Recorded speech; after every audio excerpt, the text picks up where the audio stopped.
तर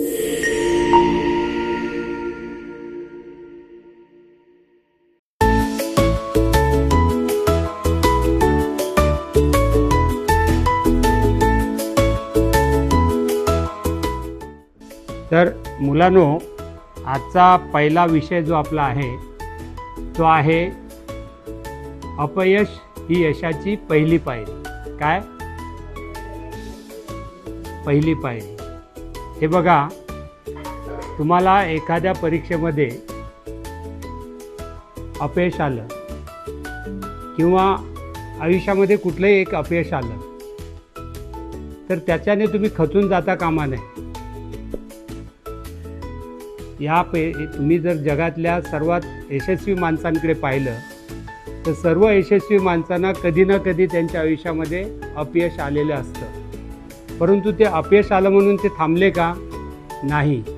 ते अधिक प्रयत्न करत राहिले आणि अधिक प्रयत्न करून शेवटी त्यांनी त्यांची ध्येय गाठली, म्हणूनच ते मोठे झाले. या संदर्भात जर तुम्हाला एखादी प्रेरणादायी गोष्ट सांगायची झाली तर मी तुम्हाला सांगेल ती थॉमस अल्वा एडिसन. नाव ऐकलं का तुम्ही? थॉमस अल्वा एडिसन यांची. थॉमस एडिसन जेव्हा ते लहान होते तेव्हा त्यांच्या शिक्षकांनी ते मतिमंद आहेत म्हणून त्यांना शाळेतून काढलं. परंतु त्यांची आई मात्र फार हुशार होती. त्यांच्या आईने त्यांचं आत्मविश्वास खचू दिला नाही आणि पुढे याच थॉमस एडिसन यांनी, तुम्हाला माहिती आहे आपण हा विजेचा दिवा लावतो म्हणजे बल्बचा शोध त्यांनी लावला.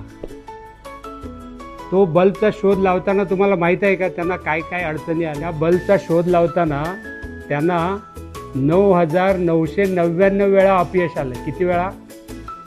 9,999 वेळा अपयश आलं. ते अपयश आले म्हणून ते थांबले नाहीत.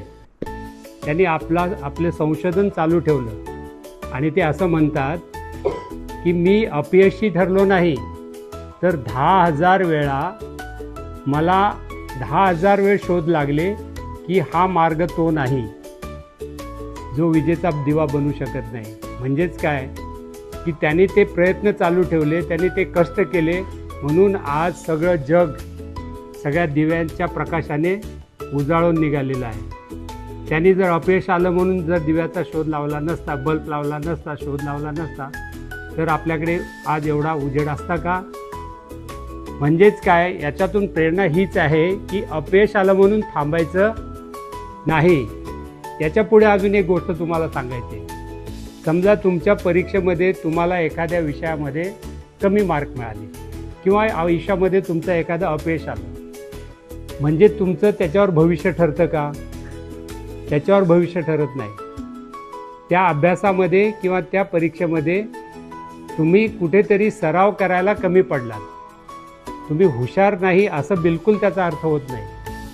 तुम्ही सराव कमी केलात आणि तो सराव कमी झाला म्हणून तुम्हाला मार्क कमी पडले. म्हणजेच काय, तुम्ही जेव्हा खेळताना तुम्ही पडता का नाही? आणि पडल्यानंतर काय करता? परत उभे राहता. आत्ताच तुमच्या एकाला खेळताना पडल्यानंतर काय झालं होतं? हात तुटला होता, कोणाला गुडघ्याला लागतं. म्हणून आपण खेळायचं थांबवतो का? थांबवलं का तुम्ही कधी खेळायचं? म्हणजे जो माणूस पडतो तो माणूस परत उभा राहतो. लक्षात आलं याच्यावरून? तुमच्याच उदाहरणावरून जो माणूस पडतो तो पुन्हा उभा राहतो. आणि म्हणून मी तुम्हाला सांगतो की तुम्ही चिंता करू नका. पुस्तकं उघडा आणि अभ्यासाला सुरुवात करा. अगदी तुमच्यासाठी तुमचं भविष्य तुमच्या सरावानुसार आणि तुमच्या केलेल्या प्रयत्नानुसार ते घडत असतं. जितके तुम्ही जास्त सराव कराल, जितके जास्त प्रयत्न कराल, तेवढे तुम्ही यशाच्या शिखरावर पोचाल. कशावर पोचाल? म्हणून आता तुम्ही कधीही अपयश आलं म्हणून थांबायचं नाही. अपयश आलं म्हणून थांबायचं नाही. अपयश आलं तर आपण उठायचं आणि त्याचा सराव सुरू करायचा. माझ्या जाता जाता तुम्हाला 3 गोष्टी सांगतो. त्या लक्षात जर ठेवल्या तर तुमच्या आयुष्यामध्ये तुम्हाला नक्कीच त्याचा फायदा होईल असं माझं ठाम मत आहे. त्या 3 गोष्टी कुठल्या? पहिलं एक वाक्य लक्षात कोरायचं आपल्या मेंदूमध्ये, ते म्हणजे प्रयत्नाअंती परमेश्वर. पहिलं वाक्य कुठलं? प्रयत्नाअंती परमेश्वर. हे वाक्य कोरून ठेवायचं. आणि दुसरं वाक्य काय आहे? अपयश आले म्हणून खचून जाऊ नका. अपयश आले म्हणून खचून जाऊ नका. काळोख दाटला समजा पहाट जवळ आली. काळोख दाटला की काय जवळ येतं? पहाट जवळ आली.